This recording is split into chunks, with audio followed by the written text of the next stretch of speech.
All 3 of my sons are locked up. I have 5 kids total, 3 boys and 2 girls. And somehow, despite everything we tried, every opportunity we gave them, all of my boys ended up either in juvenile detention or prison. My oldest, Jake, 23, started getting into trouble back in middle school, skipping classes, fighting, stealing, drugs. He got expelled young, and after that we tried everything. Public schools, private schools, alternative programs, counseling, community programs. Nothing stuck. By 15, he landed in juvenile detention for the first time, and since then, he's barely stayed free for more than a few months at a time. Probation violations piled up, bad decisions kept following. Now he's serving time for drug distribution. My middle son, Tyler, 19, followed the same road. He got hooked on pills way too young and became desperate for any kind of high. I'm talking about jumping out of a second-story window and running on an injured ankle just to get drugs. That's how deep it got.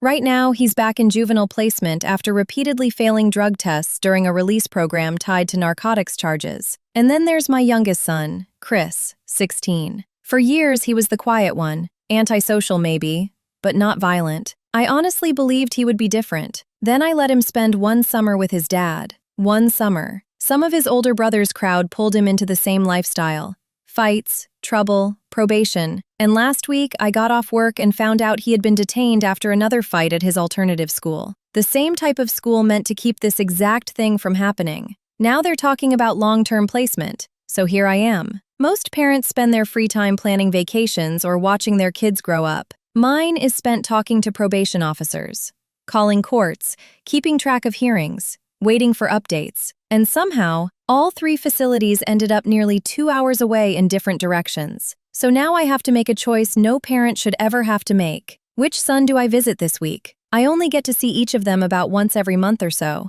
and I still can't understand how we got here. We weren't struggling financially. We weren't without resources. We did everything people tell you to do. We loved them.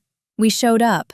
We kept trying. And this part is hard to admit, but yes, it's embarrassing. It's embarrassing when police know you by your first name. Embarrassing leaving work because your sons are fighting in the front yard over stolen pills. Embarrassing hearing other parents talk about scholarships and careers when your boys are sitting behind locked doors. But the embarrassment isn't the worst part. The worst part is seeing who they become when the tough act disappears. When I visit them, they barely look at me. They mumble, avoid eye contact, and I can see it all over them. The shame, the depression, the fear. That breaks me every single time. My middle son once wrote me a letter saying he was scared to be free, scared he didn't know how to live outside of trouble anymore, that he keeps sabotaging himself because prison feels more familiar than freedom. I think his older brother feels the same. And my youngest? He just wanted to be like the brothers he looked up to. And while all of this is happening, my daughters are growing up in the middle of it. My older daughter is smart, social, and loves theater.